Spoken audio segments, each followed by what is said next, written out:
Yeah, hôm nay chúng ta sẽ đi chân trần trên đá nha mọi người. Vậy thì mọi người hãy quan sát mình đi chân trần trên đá. Đây, bắt đầu.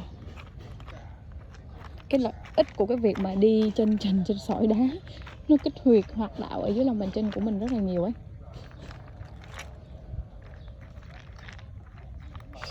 Đau quá. Thì ở dưới lòng bàn chân của chúng ta nó rất là nhiều huyệt và dây thần kinh rất là nhiều. Đi như thế này cũng đau lắm. Đó, bởi vì khi mình đi như thế này á, cơ thể chúng ta là điều hòa hơn, giảm mệt mỏi hơn.